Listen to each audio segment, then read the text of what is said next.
내 허락도 없이? 어머님, 저희가 한 거 맞아요. 어머님이 워낙 말을 안 들으시니까 저희가 먼저 알아본 거예요. 안녕하세요. 세옹지마입니다. 오늘은 40년 동안 분식집을 하다 가족에게 버림받고 인생을 잃은 한 엄마가 다시 인생을 끌게 만든 사연입니다. 오늘의 이야기를 시작해 봅니다. 쾅! 어제 새벽 3시쯤 40년 넘게 지켜온 저의 분식집 간판이 떨어졌습니다. 그 소리를 듣는 순간 마치 제 인생 전체가 바닥으로 떨어지는 소리 같았어요. 비가 내리던 그날 밤, 저는 떨어진 간판 앞에 무릎을 꿇고 한참을 울었습니다. 손으로 만지작거리던 녹슨 철판, 그 위에 희미하게 남아있는 행복분식이라는 글씨, 남편이 처음 만들어준 간판이었어요. 은정아, 우리 가게 이름은 행복분식이야. 우리가 행복해야 손님도 행복하거든. 그 말이 어제 일처럼 생생한데 이젠 그 간판마저 떠나버렸네요. 그들은 몰랐습니다. 이 간판 하나가 한 여자의 평생이었다는 걸요. 다음 날 현수가 혼자 왔어요. 엄마, 잠깐 얘기 좀 할까요? 그래, 무슨 일인데? 현수는 커피를 한 모금 마시고 말했어요. 엄마, 이제 그만 일하시면 안 돼요. 왜, 엄마 아직 건강한데? 그게 아니라 지혜가 좀 불편해해요. 뭐가 불편한데? 엄마가 분식집 하시는 게요. 지혜 부모님이나 친구들이 물어보면 좀 답하기 애매하대요. 그 말을 듣는 순간 철판 위에 떡볶이가 타는 냄새가 났어요. 아니, 타는 게 아니라 제 가슴이 타고 있었던 거죠. 현수야, 엄마 그냥 집에서 편히 쉬세요. 내가 용돈 드릴게요. 엄마가 일하는 게 그렇게 창피하니? 창피한 게 아니라 그냥 걱정돼서요. 그날 밤 혼자 가게에 앉아 한참을 울었어요. 40년 동안 자랑스럽게 지켜온 이 일이 아들에겐 부끄러운 일이었던 거예요. 그로부터 일주일 후 며느리가 혼자 가게에 찾아왔어요. 손에는 고급 커피 2잔을 들고 있었죠. 어머님, 시간 괜찮으세요? 응, 지금은 손님이 없으니까. 사실 제가 조심스럽게 말씀드릴 게 있어요. 지혜가 커피를 건네며 앉았어요. 그 표정이 너무 진지해서 불안했죠. 어머님, 솔직하게 말씀드려도 될까요? 그래, 뭔데? 저희 현수 오빠가요. 회사에서 승진 기회가 생겼어요. 그래, 그건 잘 됐네. 네, 근데요, 승진하려면 좀 더 나은 주거 환경이 필요하대요. 임원진이랑 네트워킹도 해야 하고, 그럼 전세를 옮기려고. 전세요, 요즘은 전세도 너무 비싸서. 지혜가 잠시 말을 멈췄어요. 그리고 가방에서 서류 한 장을 꺼냈죠. 어머님, 제 친구 남편이 부동산 중개업을 하거든요. 이 동네 시세를 좀 알아봤는데요. 서류에는 최근 거래 사례들이 빼곡히 적혀 있었어요. 지금 이 건물 최소 5억은 받을 수 있대요. 재개발 이슈 때문에 가격이 최고점이래요. 지혜야, 어머님 생각해 보세요. 어머님도 이제 나이 드시잖아요. 이렇게 힘들게 일하시면 건강은 내가 알아서 할 거야. 하지만 현실적으로 생각하셔야죠. 이 건물 팔면 어머님도 편하시고 저희도 뭐, 저희도 조금 도움을 받을 수 있잖아요. 그 순간 모든 게 명확해졌어요. 이 아이는 처음부터 우리 가게를 노리고 있었던 거예요. 지혜야, 이 가게는 내 시아버지랑 내가 같이 세운 곳이야. 여긴 그냥 건물이 아니라 내 인생 그 자체란다. 지혜의 얼굴이 굳어졌어요. 커피 잔을 내려놓으며 말했죠. 어머님, 감상적으로 생각하시면 안 돼요. 현실을 봐야죠. 언제까지 이렇게 사실 건가요? 지혜야, 엄마는 일하는 게 좋아. 이해가 안 갈 수도 있겠지만, 이해가 안 되는 게 아니라 답답해요. 다들 은퇴하고 쉴 나이에 왜 이러세요? 그 고집 때문에 현수 오빠가 얼마나 힘들어하는지 아세요? 그 말에 화가 치밀었어요. 힘들어. 엄마가 일하는 게 왜 아들을 힘들게 해? 주변 사람들이 다 물어봐요. 장모님은 뭐 하시냐고, 시어머니는 뭐 하시냐고. 그럴 때마다 분식집 한다고 하면 다들 그런 표정 짓는다고요. 그런 표정? 동정하는 표정이요. 그 말을 듣는 순간 온몸에 소름이 돋았어요. 제 평생의 자부심이 누군가에겐 동정의 대상이었던 거죠. 지혜가 일어서며 말했어요. 어머님, 제발 생각 좀 해주세요. 이건 어머님만의 문제가 아니에요. 우리 가족 전체의 문제라고요. 그렇게 말하고 나가는 뒷모습, 명품 코트 자락이 휘날리는 게 마치 선전포고 같았어요. 그날 밤 가게 정리하면서 손이 계속 떨렸어요. 떡을 써는데 칼질이 영 엉망이었죠. 그 다음 날부터 이상한 일들이 생기기 시작했어요. 아침에 가게 문을 여는데 유리문 손잡이가 끈적끈적했어요. 누가 뭔가를 묻힌 것 같았죠. 이게 뭐지? 닦아내는데 옆 가게 사장님이 나오셨어요. 언니, 어젯밤에 누가 왔던 것 같던데요? 네, 누가요? 남자 둘이 이 문 앞에서 뭔가 사진 찍고 그러더라고요. 가슴이 철렁했어요. 몇 시쯤이었어요? 한 11시쯤 제가 폐점하고 나가는데 봤어요. 그날 오후 단골 아주머니가 조심스럽게 물었어요. 사장님, 혹시 가게 넘기신다는 소문 들었어요. 네, 무슨 소문이요? 아니, 어제 시장에서 누가 그러던데요. 여기 곧 재개발 들어와서 새 건물 들어선대요. 아니에요. 그런 거 없어요. 아, 그래요. 근데 소문이 꽤 퍼진 것 같던데. 그날 저녁 집으로 돌아가는 길에 부동산 게시판을 지나쳤어요. 무심코 봤는데 제 가게 사진이 붙어 있었어요. 급매물, 학교 앞 황금 상권, 재개발 호재. 다리에 힘이 풀렸어요. 게시판 앞에 주저앉아 한참을 그 사진을 바라봤죠. 누가 이런 짓을 한 거야. 집에 가서 바로 현수에게 전화했어요. 현수야, 지금 당장 엄마 집으로 와라. 엄마, 무슨 일이에요? 말 말고 와, 당장. 1시간 후 현수가 왔어요. 지혜도 함께 왔죠. 현수야, 엄마 가게를 부동산에 내놓은 거 너니? 엄마, 그게 아니긴 뭐가 아니야. 대체 엄마한테 왜 이러는 거야? 현수는 대답하지 못했어요. 대신 지혜가 나섰죠. 어머님, 저희가 한 거 맞아요. 뭐? 어머님이 워낙 말을 안 들으시니까 저희가 먼저 알아본 거예요. 내 허락도 없이. 어차피 팔 거잖아요, 어머님. 언젠간 팔아야 할 거 지금 파는 게 나아요. 누가 판다고 했어. 이 가게는 절대 안 팔아. 현수가 입을 열었어요. 엄마도 좀 생각해봐요. 진짜 언제까지 이렇게 사실 거예요? 현수야, 너 정말. 엄마, 나도 이제 가장이에요. 애도 낳아야 하고, 집도 마련해야 하고, 엄마가 좀만 도와주시면 안 돼요. 도와주다니, 이게 도와주는 거니? 엄마 인생을 팔아서 돈 달라는 게. 지혜가 끼어들었어요. 인생이 과장이시네요. 그냥 건물 하나잖아요. 건물 하나. 그 말을 듣는 순간 모든 게 끝났다는 걸 알았어요. 이 사람들에게 제 가게는 그냥 건물 하나였던 거예요. 나가, 둘 다 나가. 엄마, 나가라고. 다시는 엄마 앞에 나타나지 마. 현수는 뭔가 말하려다가 지혜의 손을 잡고 나갔어요. 문이 닫히는 소리가 유난히 크게 들렸죠. 그날 밤 저는 처음으로 소리내어 울었어요. 여보, 우리 뭘 잘못한 거예요?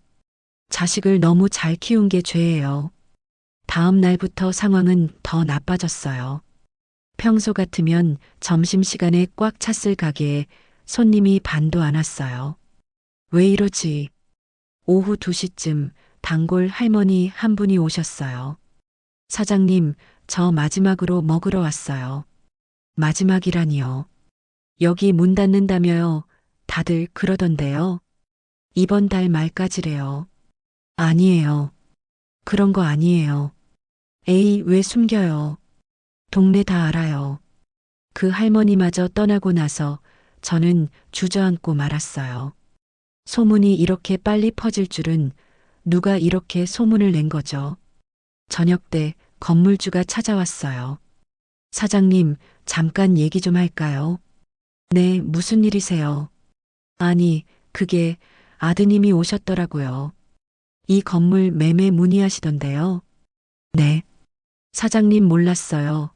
계약 조건이랑 가격 다 물어보시던데. 순간 머리가 하얘졌어요. 건물주님, 저 팔 생각 없어요. 제 아들이 무슨 짓을 하든 저는 절대 안 팔아요. 아, 그래요. 근데 아드님이 꽤 진지하게, 심지어 계약금도 준비됐다고 하시던데요. 계약금이요. 네, 어디서 대출 받으신 것 같던데. 그 말을 듣는 순간 온몸이 얼어붙었어요. 현수가 대출까지 받아서 제 가게를 사려고 한 거예요. 그날 밤 잠을 한숨도 못 잤어요. 천장만 바라보며 생각했죠. 이제 어떻게 해야 하지? 다음 날 아침 더 충격적인 일이 벌어졌어요. 가게 문을 여는데 유리문에 전단지가 붙어 있었어요. 매물 문의 010-1234-5678 조속 매도 희망 협의 가능. 제가 붙인 적 없는 전단지였어요. 미친 듯이 떼어냈죠. 손이 떨려서 제대로 떼지지도 않았어요. 이게 대체 무슨 짓이야? 그때 옆 가게 사장님이 나오셨어요. 언니, 어젯밤에도 누가 와서 그거 붙이더라고요. 누가 왔어요? 젊은 남자 둘이었어요. 한 명은 정장 입고, 정장 입은 젊은 남자, 그게 누군지 알 것 같았어요. 그날부터 손님이 급격히 줄었어요. 20년 단골이던 학부모님이 지나가시길래 아줌마 떡볶이 드시고 가세요 했더니 아, 저 바빠서요 하며 휙 가버렸어요. 예전엔 절대 그러지 않으셨는데요. 다음 날은 더했어요. 하루 종일 손님이 단 3팀밖에 안 왔어요. 3팀 40년 장사하면서 처음이었죠. 준비한 떡은 다 상했고 튀김은 다 버려야 했어요. 쓰레기 봉투에 음식을 버리면서 눈물이 났어요. 미안해, 미안해. 음식한테 미안하다고 사과하고 있었어요. 일주일쯤 지났을 때 더 심각한 일이 벌어졌어요. 전기세 고지서가 왔는데 평소에 3배였어요. 이게 뭐야, 계산이 잘못된 거 아니야. 한전에 전화했더니 사용량이 급증했네요. 혹시 새로운 기계를 들이셨나요? 아니에요. 아무것도 안 했는데. 그날 저녁 가게를 닫고 전기 점검을 해봤어요. 그런데 냉장고 뒤에서 이상한 게 발견됐어요. 누군가 몰래 설치한 전열기구였어요. 누가 이런 짓을. 가슴이 무너져 내렸어요. 이건 단순한 압박이 아니었어요. 조직적인 괴롱이었던 거죠. 제 가게를, 제 인생을 무너뜨리기 위한 계획적인 공격이었어요. 그날 밤 가게에 혼자 앉아 있었어요. 불도 켜지 않은 채로요. 어둠 속에서 40년의 시간이 스쳐 지나갔어요. 첫 포장마차를 시작하던 날 현수가 떡볶이 먹으며 웃던 얼굴, 미정이가 물 한 잔 떠다 주던 작은 손. 그 모든 게 꿈이었을까요? 핸드폰이 울렸어요. 미정이었어요. 엄마, 괜찮으세요? 응, 괜찮아. 오빠 일로 힘드시죠? 제가 가도 될까요? 아니야, 엄마 괜찮아. 넌 일이나 열심히 해. 엄마. 미정아, 엄마는 정말 괜찮으니까 걱정 마. 전화를 끊고 나서 다시 어둠 속에 앉았어요. 딸한테까지 걱정 끼치고 싶지 않았거든요. 다음 날 아침 결심했어요. 이 가게를 정리하기로요. 아들에게 빼앗기느니 제 손으로 문을 닫는 게 낫겠다고 생각했어요. 시장에 가서 단골 채소 아주머니한테 말했어요. 아주머니, 이제 제가 물건 못 살 것 같아요. 왜요? 무슨 일 있어요? 가게를 그만두려고요. 네, 그 좋은 가게를요. 더 이상 할 수가 없어요. 채소 아주머니가 제 손을 잡았어요.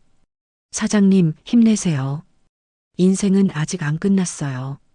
그 말에 눈물이 났어요. 고맙지만 전 이미 많이 지쳤어요. 집에 돌아와서 가게 정리를 시작했어요. 냄비를 닦고 철판을 닦고 그릇들을 하나씩 상자에 담았어요. 40년 동안 써온 칼, 국자, 뒤집개. 하나하나가 다 제 인생의 일부였어요. 마지막으로 간판을 내렸어요.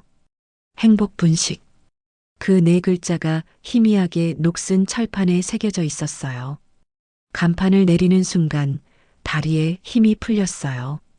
그 자리에 주저앉아 간판을 안고 울었어요. 여보, 미안해요. 우리 가게 지키지 못해서 미안해요. 그렇게 울고 있는데 누군가 다가왔어요. 고개를 들어보니 옆 가게 사장님이었어요. 언니, 정말 그만두시는 거예요. 네, 더 이상은 못하겠어요. 아드님 때문이죠.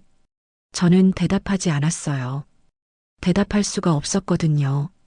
언니, 힘내세요. 언니는 나쁜 사람 아니에요. 그 말에 다시 눈물이 났어요. 나쁜 사람이 아니라는 말이 이렇게 위로가 될 줄은 몰랐어요. 그날 밤 마지막으로 가게를 돌아봤어요.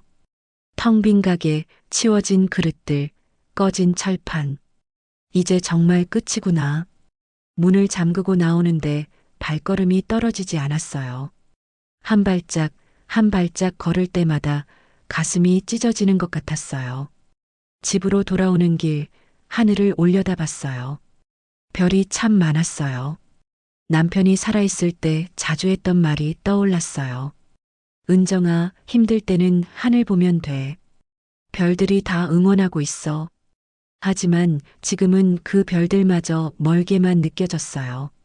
제 인생에서 가장 긴 밤이 시작되고 있었습니다. 그렇게 일주일이 지났어요. 가게 문을 닫은 뒤 저는 집에서 하루 종일 멍하니 지냈어요. 아침에 일어나도 할 일이 없었어요. 평생 새벽 4시에 일어나 시장 가던 몸이 갑자기 멈춰버린 거죠. 손은 저절로 움직이려 했어요. 냄비를 잡으려 하고 국자를 들려 하고 떡을 썰려 했어요. 하지만 아무것도 없었어요. 텅 빈 손만 허공을 헤맸죠. 어느 날 오후 현관문을 두드리는 소리가 났어요. 누구세요? 은정 씨, 저 송미숙이에요. 문을 열었더니 오래전 단골 손님이셨던 송 선생님이 서 계셨어요. 20년 전 매일 오후 떡볶이 사가시던 초등학교 선생님이셨죠. 선생님, 어떻게 오셨어요? 은정 씨 소식 듣고 왔어요. 가게 문 닫으셨다며요. 네, 그만두게 됐어요. 송 선생님이 제 손을 잡았어요. 은정 씨, 혹시 시간 있으세요? 같이 좀 가실래요? 어디요? 제가 지금 요양원 원장으로 있거든요. 거기 가서 차나 한잔 해요. 저는 따라갔어요. 갈 곳도 없었고 할 일도 없었으니까요. 요양원은 조용한 주택가에 있었어요. 햇살 가득한 정원, 잘 가꿔진 화단, 그리고 벤치에 앉아 계신 어르신들. 평온해 보였어요. 원장실에 앉아 차를 마시는데 송 선생님이 말했어요. 은정 씨, 여기서 일해 보실래요? 네, 여기서요. 우리 요양원 식당 조리사가 갑자기 그만뒀어요. 어르신들이 음식 입에 안 맞는다고 계속 불평하세요. 하지만 제가 요양원 음식을 만들어 본 적이 없는데요. 은정 씨는 40년 동안 사람들 입맛을 알아온 분이잖아요. 그게 제일 중요해요. 저는 망설였어요. 요양원 조리사라니, 그건 제가 평생 해온 일과는 너무 달랐거든요. 하지만 송 선생님은 웃으며 말했어요. 한번 해보세요. 어르신들 밥 한 끼 차려드리는 거예요. 은정 씨가 제일 잘하는 일이잖아요. 그 말에 마음이 흔들렸어요. 밥 한 끼 차려드리는 일, 그게 제가 평생 해온 일이었으니까요. 다음 날부터 요양원 주방에서 일하기 시작했어요. 처음엔 정말 낯설었어요. 떡볶이 철판이 아니라 큰 솥, 튀김기가 아니라 찜기, 국자 대신 큰 주걱. 모든 게 달랐어요. 하지만 손은 기억하고 있었어요. 물을 썰고 국물을 끓이고 간을 맞추는 일. 그건 어디서든 똑같았거든요. 첫날 점심시간이었어요. 어르신들이 식당에 모여 앉으셨어요. 60명 정도 되는 것 같았어요. 제가 끓인 된장찌개와 김치찌개, 그리고 밥을 배식했어요. 손이 떨렸어요. 맛이 없으면 어쩌지, 또 실패하는 건 아닐까. 그런데 한 할머니가 국을 한 숟가락 드시더니 고개를 들었어요. 이거 누가 끓였어요? 제가 끓였습니다. 이게 진짜 집밥 맛이네요. 그 말에 가슴이 뭉클했어요. 다른 할머니도 말했어요. 오랜만에 제대로 된 밥을 먹는 것 같아요. 감사합니다. 할아버지 한 분은 밥을 드시다가 눈물을 닦으셨어요. 괜찮으세요? 아니에요. 그냥 옛날 생각이 나서요. 우리 마누라가 끓여주던 국 맛이 나요. 그 말을 듣는 순간 제 눈에서도 눈물이 났어요. 음식이 이렇게 사람을 위로할 수 있다는 걸 다시 깨달았거든요. 며칠 후 한 할아버지가 주방으로 찾아오셨어요. 키가 크고 인상이 부드러운 분이었어요. 사장님, 저 박영수라고 합니다. 네, 할아버지, 무슨 일이세요? 제가 요즘 밥맛이 없어서 고민이었는데 사장님 음식 먹고 나서 입맛이 돌아왔어요. 정말요, 다행이네요. 사장님은 어떻게 이 일을 하게 되셨어요? 그 질문에 저는 잠시 말을 멈췄어요. 뭐라고 대답해야 할까요? 분식집을 40년 했는데 아들한테 쫓겨났다고 그 말을 할 수가 없었어요. 그냥 새로운 시작을 하고 싶어서요. 박 할아버지는 고개를 끄덕였어요. 저도 그랬어요. 회사에서 은퇴하고 무엇을 해야 할지 몰라서 한동안 방황했죠. 그러다 여기 왔어요. 할아버지는 무슨 일 하셨어요? 건설회사 사장이었어요. 30년 했죠. 대단하시네요. 대단한 게 아니에요. 그냥 열심히 살았을 뿐이에요. 사장님처럼요. 그 말에 위로가 됐어요. 열심히 살았다는 것, 그것만으로도 충분하다는 말 같았거든요. 그날 이후로 박 할아버지는 자주 주방에 오셨어요. 이것저것 물어보시고 제 이야기도 들어주셨어요. 그러던 어느 날 할아버지가 조심스럽게 물었어요. 사장님, 힘든 일 있으시죠? 네. 얼굴에 다 써 있어요. 전 사람 보는 눈이 좀 있거든요. 저는 더 이상 숨길 수가 없었어요. 조금씩, 조금씩 제 이야기를 꺼냈어요. 40년 지킨 가게, 아들과 며느리의 배신, 혼자가 된 이야기. 박 할아버지는 조용히 들으셨어요. 중간에 끼어들지도 위로하지도 않았어요. 그냥 들어주셨죠. 이야기를 다 끝내고 나니 눈물이 났어요. 죄송해요. 할아버지한테 이런 얘기를 하다니. 아니에요. 말씀하셔서 다행이에요. 혼자 담아두면 더 힘들어요. 할아버지도 혹시 가족한테 상처받으신 적 있으세요? 있죠. 누구나 있어요. 전 아들한테 회사를 물려줬는데 1년 만에 망했어요. 40년 쌓은 게 1년 만에 무너진 거죠. 그래서 여기 오신 거예요. 네, 아들이 저한테 화풀이를 하더라고요. 아버지 때문에 망했다고. 전 견딜 수가 없었어요. 그럼 지금은요? 지금은 괜찮아요. 여기서 새로운 삶을 살고 있으니까요. 사장님도 그럴 수 있어요. 정말요? 물론이죠. 사장님은 아직 젊잖아요. 저보다 10살이나 어린데 충분히 다시 시작할 수 있어요. 그 말이 힘이 됐어요. 68이 젊다니 평생 처음 듣는 말이었거든요. 한 달쯤 지났을 때 어르신들 사이에서 제 별명이 생겼어요. 엄마 손맛. 할머니들이 그렇게 부르기 시작했어요. 은정 씨, 오늘 엄마 손맛 뭐예요? 오늘은 미역국이에요. 우와, 우리 딸이 끓여주던 맛 같아요. 그 말을 들을 때마다 가슴이 따뜻해졌어요. 누군가에게 필요한 사람이 된다는 것, 그게 이렇게 기쁜 일인지 몰랐어요. 어느 날 저녁 설거지를 하고 있는데 박 할아버지가 오셨어요. 사장님, 이거 드세요. 작은 봉투를 건네셨어요. 열어보니 감사 편지였어요. 은정 사장님, 덕분에 제 인생이 다시 시작됐습니다. 밥 한 끼에 이렇게 큰 위로를 받을 줄 몰랐어요. 감사합니다. 박영수 올림. 편지를 읽는데 눈물이 났어요. 제가 누군가를 위로하고 있었던 거예요. 제 음식이 누군가의 삶을 바꾸고 있었던 거죠. 그날 밤 집에 돌아와 거울을 봤어요. 68배 제 얼굴, 주름 가득한 그 얼굴에 작은 미소가 번졌어요. 아, 나 아직 살아있구나. 아직 누군가에게 필요한 사람이구나. 그 생각이 들자 가슴이 뛰기 시작했어요. 오랜만에 느끼는 설렘이었어요.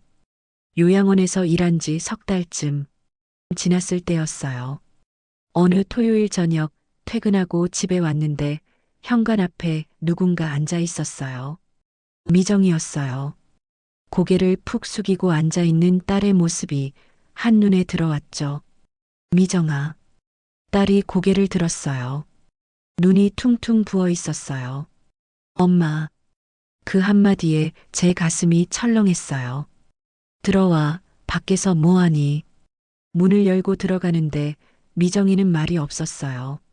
차를 끓여주고 마주 앉았어요. 무슨 일이야? 왜 이렇게 운 거야?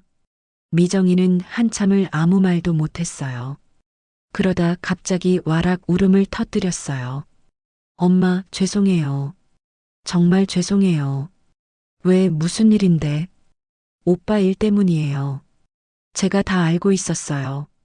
근데 엄마한테 말 못했어요. 미정이가 떨리는 목소리로 말하기 시작했어요.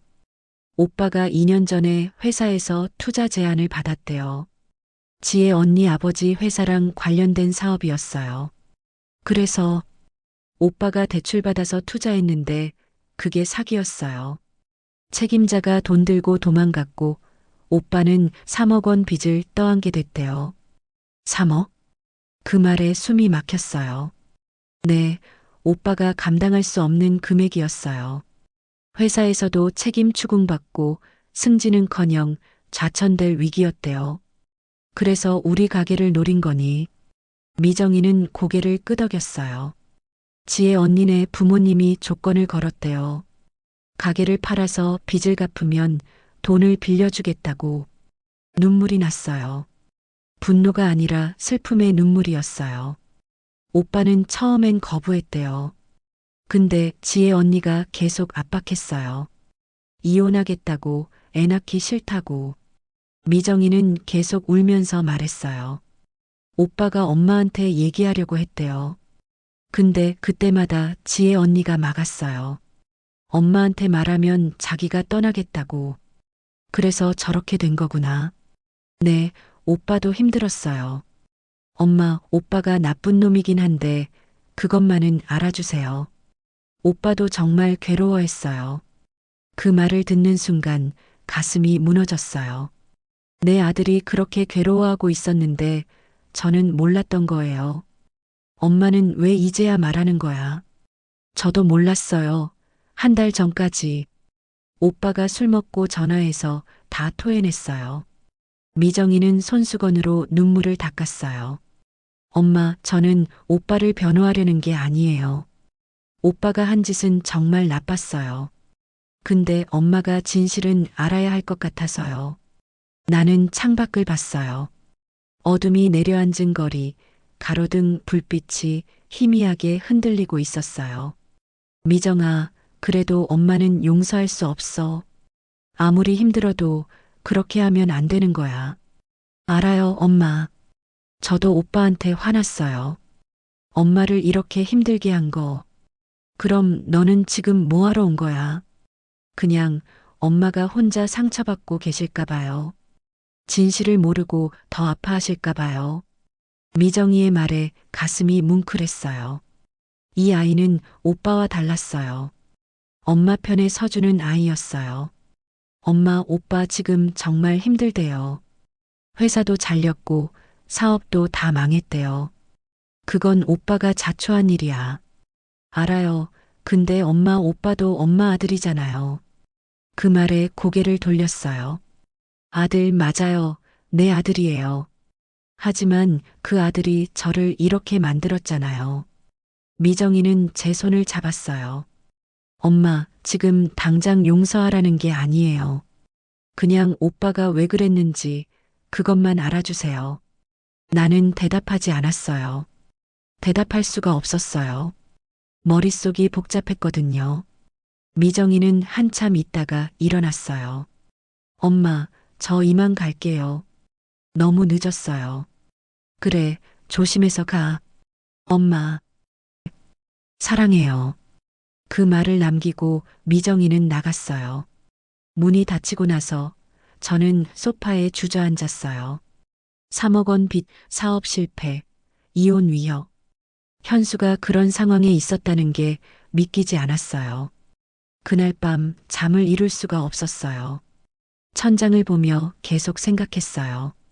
만약 현수가 처음부터 솔직하게 말했다면 어땠을까? 엄마, 저 3억 원 빚이 생겼어요. 도와주세요. 그랬다면 저는 어떻게 했을까요? 아마도 가게를 팔았을 거예요. 망설이지 않고요. 내 아들이 그렇게 힘든데 가게가 무슨 소용이에요. 하지만 현수는 그렇게 하지 않았어요. 거짓말과 배신으로 저를 몰아냈어요. 그게 용서가 안 되는 거였어요. 다음 날 아침 요양원에 출근했어요. 박 할아버지가 주방으로 오셨어요. 사장님, 안색이 안 좋으신데 괜찮으세요? 네, 괜찮아요. 무슨 일 있으셨어요? 저는 잠시 망설이다가 어제 있었던 일을 말씀드렸어요. 박 할아버지는 조용히 들으셨어요. 그리고 이렇게 말했어요. 사장님, 제가 하나 물어봐도 될까요? 네. 아드님이 처음부터 솔직하게 말씀드렸으면 가게를 파셨을 건가요? 저는 고개를 끄덕였어요. 당연히 팔았을 거예요. 아들이 그렇게 힘든데요. 그럼 결국 결과는 같은 거 아닌가요? 네. 차이는 과정이에요. 아드님은 사장님을 믿지 못했던 거예요.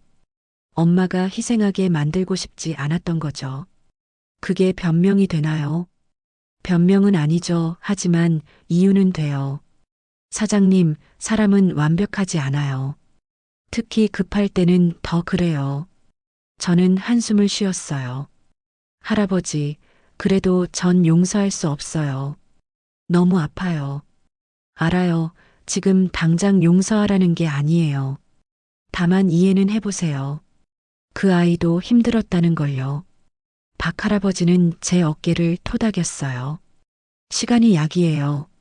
지금은 아파도 괜찮아요. 그날 저녁 집에 돌아와 서랍을 뒤졌어요. 오래된 사진첩을 꺼냈죠. 현수 어렸을 때 사진들이 가득했어요. 포장마차 앞에서 떡볶이 먹는 현수, 초등학교 입학식 날 현수, 대학 합격증 들고 웃는 현수. 사진 속 현수는 행복해 보였어요. 언제부터 저렇게 변한 걸까요? 언제부터 엄마를 속여야 하는 사람이 된 걸까요? 사진을 보다가 눈물이 났어요. 내 잘못도 있었을까요? 너무 열심히 일하느라 아들의 마음을 못 본 건 아닐까요? 그날 밤 오랜만에 남편 영정 앞에 앉았어요. 여보, 우리 아들 어떻게 해야 할까요? 미워하고 싶은데 미워지지가 않아요. 그렇게 6개월이 지났어요. 요양원 일은 점점 익숙해졌고 어르신들과도 가족 같은 사이가 됐어요. 하루하루가 평온했어요. 아침에 일어나면 할 일이 있고 저를 기다리는 사람들이 있었어요. 그게 얼마나 감사한 일인지 몰랐어요. 어느 날 저녁 집에 돌아왔는데 우편함에 등기가 꽂혀 있었어요. 보낸 사람 김현수. 6개월 만에 처음 보는 아들 이름이었어요. 손이 떨렸죠. 봉투를 뜯는데 한 장의 편지가 나왔어요. 엄마, 이 편지를 쓰기까지 석 달이 걸렸습니다. 몇 번을 쓰고 찢고 쓰고 찢었는지 모릅니다. 엄마, 저 망했어요. 회사에서 잘렸고 투자한 사업은 다 날아갔어요. 집은 경매로 넘어갔고 지혜는 떠났습니다. 지금 저는 고시원에서 살고 있어요. 하루에 라면 한 개 먹으며 버티고 있습니다. 엄마한테 돈 달라는 거 아니에요. 저 그럴 자격 없어요. 그냥 밥 한 끼만, 엄마가 끓여주는 국 한 그릇만 먹고 싶어요. 연락 안 주셔도 괜찮아요. 당연한 거니까요. 그래도 이 말은 하고 싶었어요. 엄마 미안해요. 그리고 사랑해요. 현수 올림. 편지를 읽고 또 읽었어요. 눈물이 멈추지 않았죠. 미워해야 할까요? 아니면 달려가야 할까요? 그날 밤 잠을 한숨도 못 잤어요. 천장만 바라보며 생각했어요. 저 아이도 내가 낳은 아이인데. 다음 날 아침 결심했어요. 편지에 적힌 주소로 가기로요. 박 할아버지한테 말씀드렸어요. 할아버지, 오늘 일찍 퇴근해도 될까요? 무슨 일이에요? 아들을 만나러 가려고요. 박 할아버지는 제 손을 잡았어요. 잘 생각하셨어요. 가족은 가족이에요. 주소지는 낡은 고시원 건물이었어요. 3층 계단을 올라가 307호 문을 두드렸죠. 똑똑똑. 누구세요? 지친 목소리가 들렸어요. 나야, 엄마야. 문이 천천히 열렸어요. 그리고 나타난 얼굴, 현수였어요. 살이 쭉 빠지고 머리는 헝클어져 있었어요. 수염도 덥수룩하고 눈엔 그늘이 드리워져 있었죠. 엄마. 그 한마디에 모든 게 무너졌어요. 제 안의 분노도 원망도 모든 게요. 현수야. 엄마, 들어오지 마세요. 너무 지저분해요. 괜찮아. 엄마 들어간다. 방 안은 정말 처참했어요. 2평도 안 되는 공간에 이불 하나, 책상 하나. 라면 봉지들이 구석에 쌓여 있었죠. 현수야, 밥은 먹고 다니니. 편의점 도시락이요, 가끔. 가끔. 아들 손을 잡았어요. 뼈만 앙상하게 남아 있었어요. 엄마가 밥 해줄게, 일어나. 엄마. 됐어. 아무 말 말고 일어나. 우리 밥 먹으러 가자. 현수를 데리고 제 집으로 왔어요. 주방에서 간단하게 된장찌개를 끓였죠. 밥을 짓고 김치를 꺼내고 계란말이를 했어요. 현수야, 밥 먹어. 엄마, 저 정말. 그 애가 수저를 드는 손이 떨리더라고요. 첫 숟가락을 입에 넣는 순간 눈물이 주르륵 흘러내렸어요. 엄마 밥 맛이에요. 울면서 밥을 먹는 아들을 보는데 제 눈에서도 눈물이 났어요. 천천히 먹어, 체한다. 엄마 미안해요. 진짜 미안해요. 됐어, 밥이나 먹어. 그날 현수는 밥 3그릇을 먹었어요. 얼마나 굶었으면요. 식사 후 거실에 마주 앉았어요. 엄마, 저 이제야 알았어요. 뭘? 돈이 있을 땐 사람이 보이지 않았어요. 근데 돈이 사라지니까 사람만 보이더라고요. 현수는 고개를 숙였어요. 지혜도 떠나고 친구들도 연락 끊고 아무도 없었어요. 그래서 엄마 생각났니? 죄송해요. 현수야, 엄마가 용서하긴 힘들어. 내가 한 짓은 정말 나쁜 거였어. 알아요. 하지만 밥은 줄 수 있어. 배고픈 사람에게 미움은 사치니까. 현수가 바닥에 엎드려 울었어요. 엄마. 일어나, 그리고 씻어. 내일부터 내가 할 일이 있어. 네. 다음 날 현수를 요양원에 데려갔어요. 송 원장님께 사정을 말씀드렸죠. 원장님, 이 아이가 제 아들이에요. 지금 많이 힘든 상황인데 일자리 하나 없을까요? 원장님은 현수를 한참 바라보셨어요. 일은 할 수 있어요. 네, 뭐든지 하겠습니다. 그럼 세탁실에서 시작해 보세요. 힘들어요. 괜찮습니다. 감사합니다. 그렇게 현수는 요양원 세탁실에서 일하기 시작했어요. 처음엔 어색했죠. 다른 직원들도 수군거렸어요. 저 사람이 은정 씨 아들이래. 들었어. 엄마 가게 빼앗아 팔았다며. 현수는 그 시선을 다 견뎌냈어요. 묵묵히 일했죠. 한 달쯤 지났을 때였어요. 점심시간에 현수가 식당에 왔어요. 제가 만든 떡볶이를 받아들고는 한 구석에 앉아 먹었죠. 한참 먹다가 저를 봤어요. 엄마, 왜? 이 일 정말 힘든 거였네요. 그래. 엄마가 40년 동안 이렇게 사신 거예요. 그래, 너희 키우려고. 저는 정말 몰랐어요. 이게 얼마나 힘든 일인지. 점심 먹고 현수가 주방에 와서 설거지를 도왔어요. 엄마, 제가 할게요. 괜찮아. 아니에요, 하고 싶어요.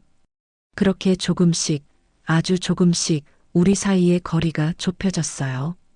어느 날 저녁 현수가 조용히 말했어요.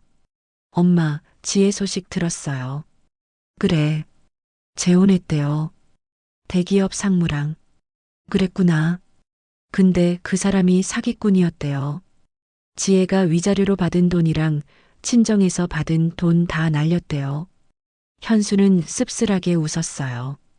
지혜 부모님도 등 돌렸대요. 이젠 연락도 안 받는다고. 저는 아무 말도 하지 않았어요. 복수가 아니라 안타까움이 들었거든요. 사람은 결국 다 똑같구나. 그런 생각이 들었어요. 현수야. 네. 우리 이제 다시 시작하자. 과거는 과거로 두고. 엄마.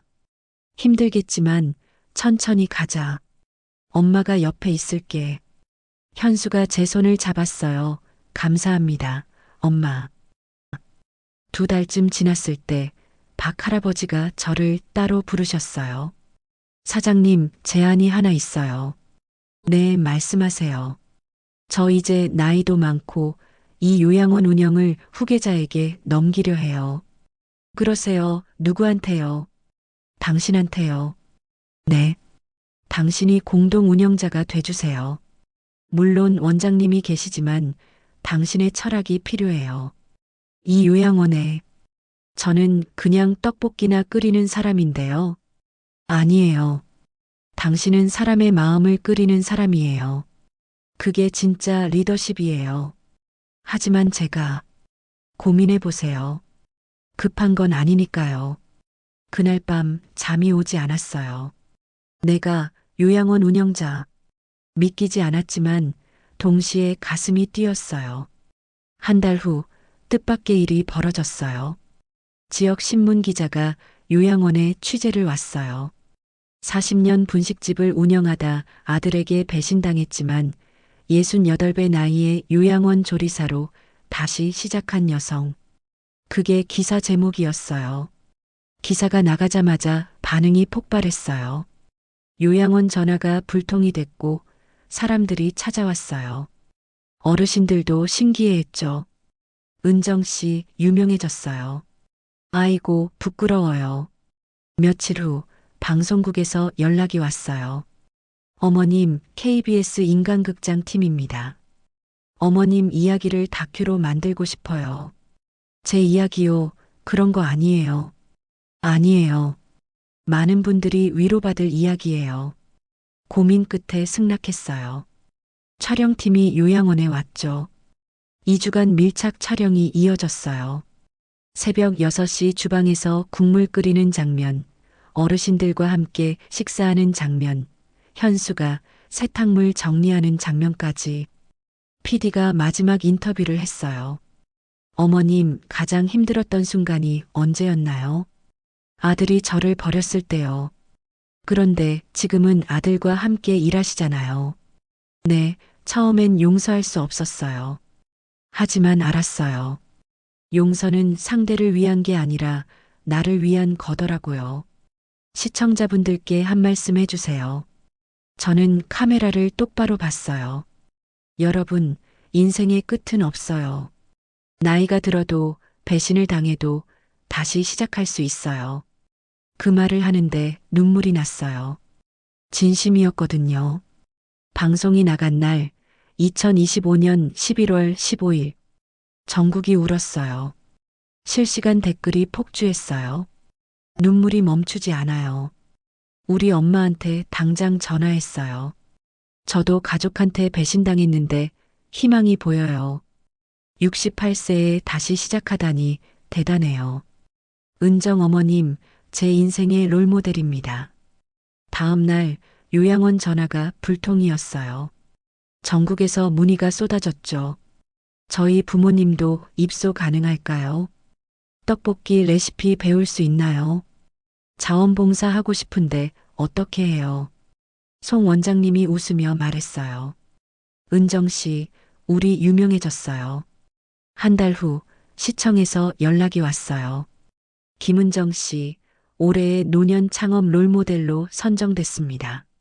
시상식에 참석해 주세요. 시상식 날 처음으로 한복을 입었어요. 현수가 넥타이를 매며 말했죠. 엄마, 정말 멋있어요. 아이고, 이 나이에 무슨. 시청 대강당은 사람들로 가득했어요. 시장님이 직접 상패를 수여했죠. 평생을 노동으로 자식을 키우고 역경 속에서도 다시 일어나 지역사회에 희망을 준 김은정님께 이 상을 드립니다. 상패를 받는 순간 40년 전 포장마차가 떠올랐어요. 여기까지 왔구나. 수상 소감을 말해야 했어요. 저는 특별한 사람이 아니에요. 그냥 평생 떡볶이만 끓인 아줌마예요. 하지만 알게 됐어요. 사람은 언제든 다시 끓어오를 수 있다는 걸요. 식지만 않으면요. 박수가 터져 나왔어요. 관객석에서 현수가 울고 있었어요. 미정이도 왔더라고요.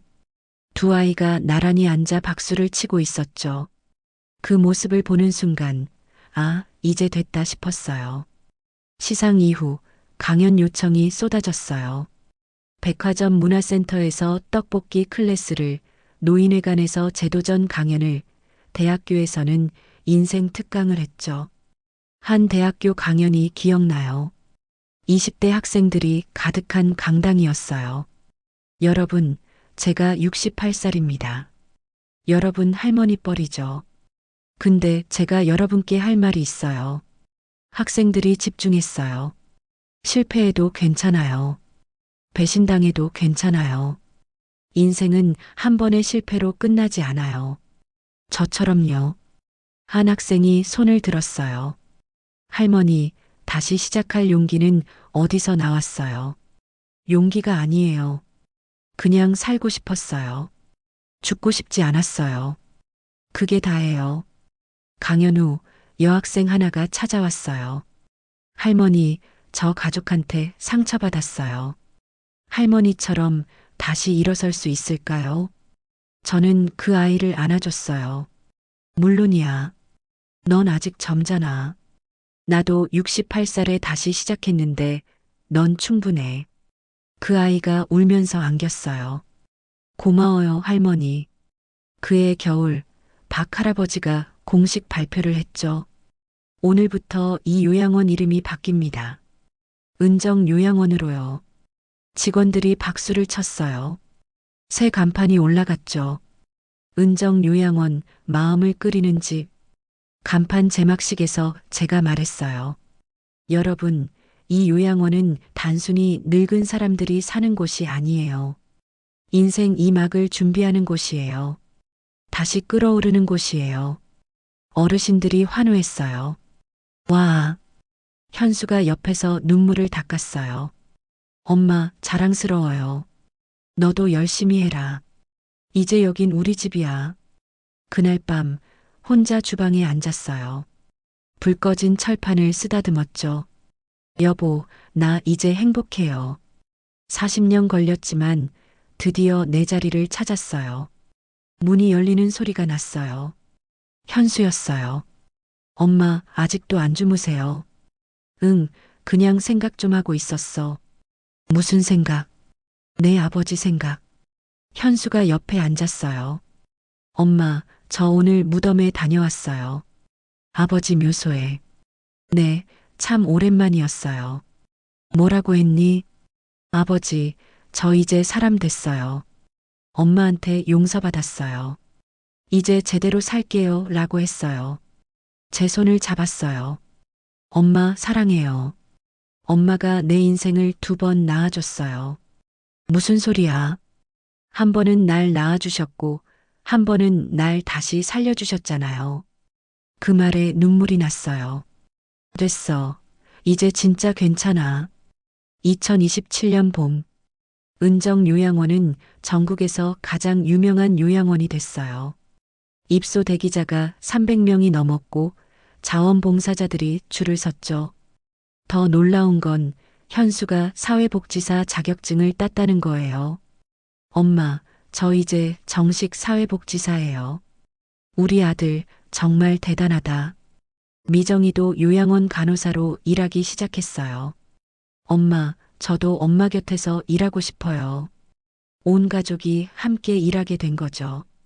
어느 토요일 저녁이었어요.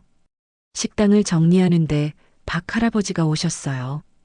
은정 씨, 마지막 떡볶이 한 그릇 줄 수 있어요.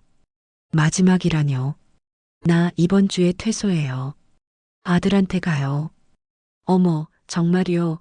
그거 정말 잘 됐네요. 당신 덕분이에요. 당신 떡볶이 먹고 힘 얻었어요. 마지막 떡볶이를 정성껏 끓였어요. 할아버지는 한 입 드시고 눈을 감았죠. 이 맛 평생 잊지 못할 거예요. 건강하세요, 할아버지. 은정 씨도요. 당신은 진짜 영웅이에요. 할아버지가 떠나는 날 현관에서 모두가 배웅했어요. 할아버지는 차에 타기 전에 돌아서서 말했어요. 은정 씨, 사람은 떡볶이 같아요. 끓여야 진짜 맛이 나요. 당신 인생이 그래요. 그 말을 듣는 순간 눈물이 났어요. 그로부터 한 달쯤 지난 어느 날이었어요. 오후 3시쯤 주방에서 저녁 준비를 하고 있는데 누군가 조심스럽게 문을 두드렸어요. 실례합니다. 돌아보니 초라한 행색의 여자가 서 있었어요.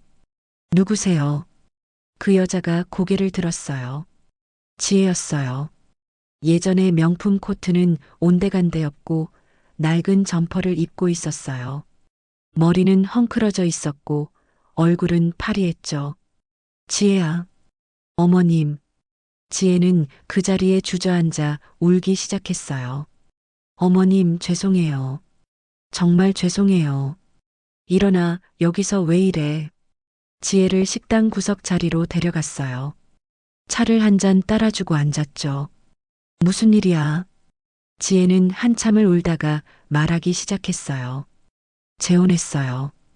대기업 상무라는 사람이었는데 그 사람이 사기꾼이었어요. 그래서 위자료로 받은 돈, 친정에서 받은 돈 다 날렸어요. 2억 원이 넘게요. 지혜는 손수건으로 눈물을 닦았어요. 부모님도 저한테 등 돌렸어요. 이젠 연락도 안 받으세요. 친구들도 다 떠났어요. 돈 빌려달라고 하니까 모두 연락을 끊더라고요. 저는 조용히 듣고 있었어요. 지혜는 계속 울면서 말했어요. 어머님이 옳았어요. 저는 정말 어리석었어요. 사람의 가치를 돈으로만 봤어요. 그래서 나한테 온 거니 용서를 구하러 왔어요. 어머님한테, 현수 오빠한테. 지혜는 바닥에 엎드려 절을 했어요. 정말 죄송합니다. 제가 너무 잘못했어요. 저는 한숨을 쉬었어요. 일어나. 어머님. 일어나라니까. 그리고 앉아. 지혜가 일어나 앉았어요.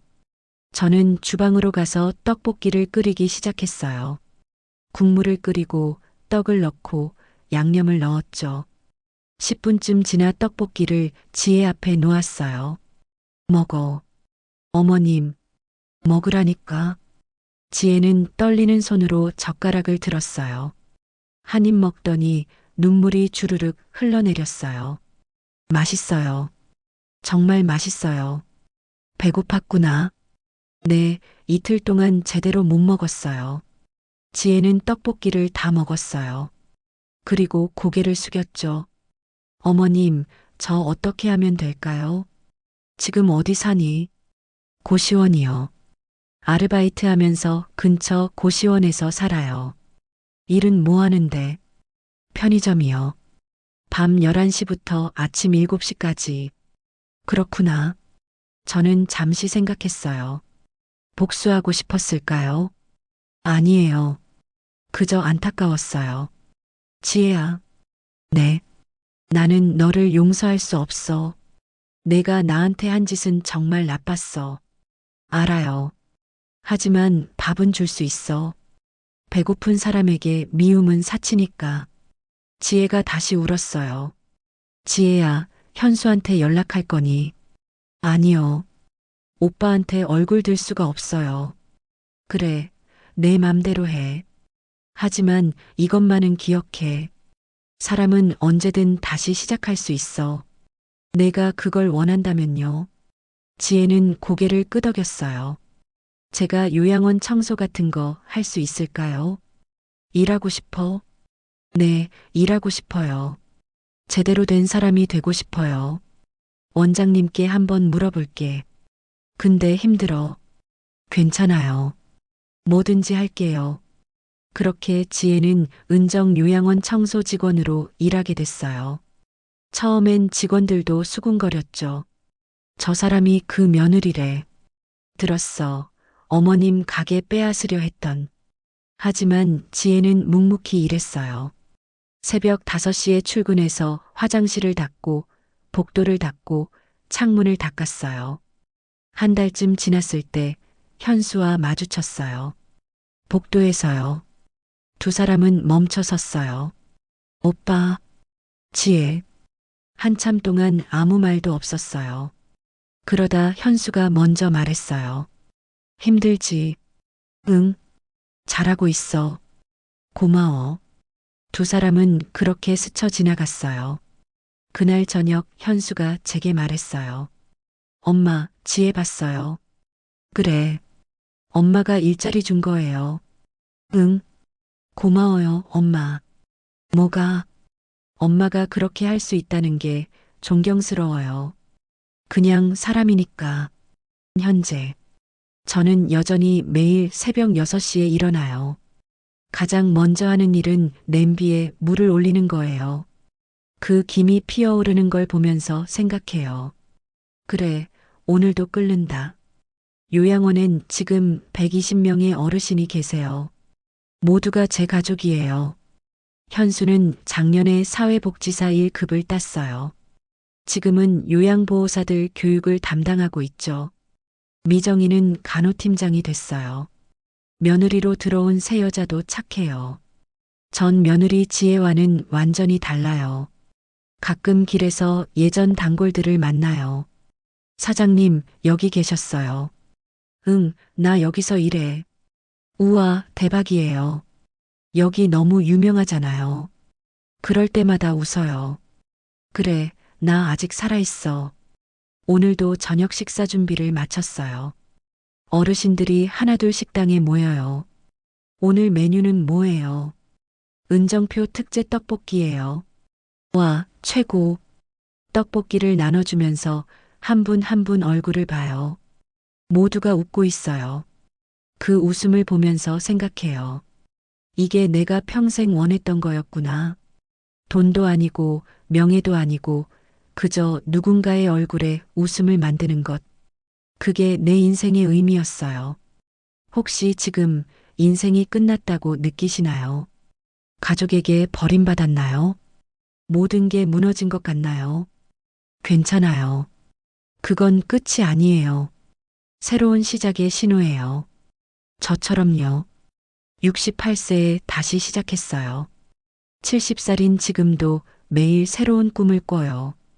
떡볶이가 끓듯이 인생도 끓어야 해요. 끓어야 진짜 맛이 나요. 그러니 여러분, 오늘 한 번 더 불을 켜세요. 당신 인생이라는 냄비에 다시 한번 불을 올리세요. 아직 늦지 않았어요. 절대로요. 나이는 숫자일 뿐이에요.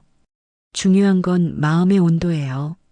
당신의 마음이 따뜻하다면 당신의 인생은 아직 끓고 있는 거예요. 당신의 인생은 아직 끓는 중입니다.